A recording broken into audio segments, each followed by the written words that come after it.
all, Marissa Rushlow with Lingual Abilities here, coming to talk with you today about some warning signs that your child may need speech therapy.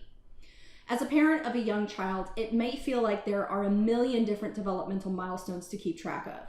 And one of the most important ones is speech, which starts as babbling and then becomes more coherent over time. However, not all children develop speech skills according to the normal patterns. Here are some warning signs to watch for in your child's development. First, no gestures by 1-year-old.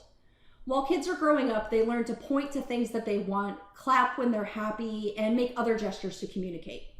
A child who doesn't do any pointing or gesturing by their first birthday should first see a pediatrician and then possibly a speech therapist.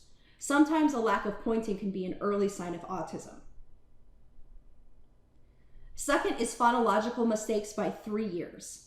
Phonology relates to the correct sound patterns to produce words correctly. So by 3 years, your child should have outgrown most of the phonological mistakes, like saying tutti for cookie or bat for bat.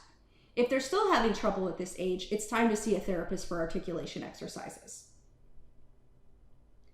Next is lisping at 5 years old. Now, plenty of kids develop lisps as they're learning to talk, and most of them will outgrow them on their own. If your child is still mispronouncing words like school as thule by the time they're 5, then it's a good idea to see a speech therapist.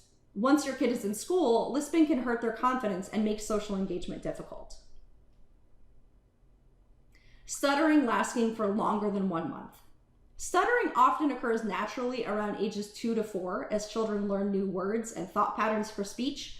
However, if your kid has been stuttering for several weeks in a row, it may be time to see a speech therapist.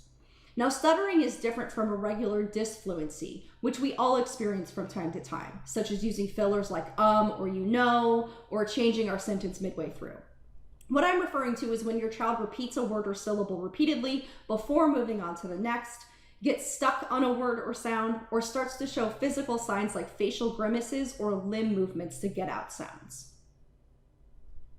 And finally, inconsistent voice pitch. We naturally speak with our vocal tone going up and down to indicate emotions or emphasize words and phrases.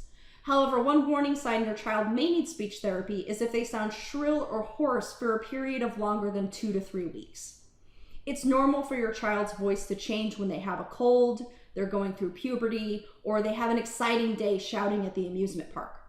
But you should definitely check in with a speech therapist if you notice vocal changes for no apparent reason. Thankfully, you don't even have to leave your home nowadays to see a speech therapist. Your child can use online speech therapy to meet with one of Lingual Abilities' highly trained professionals right from home. Check out the link in the description to learn more about a free, no-pressure call to learn more about how we can help. Until next time.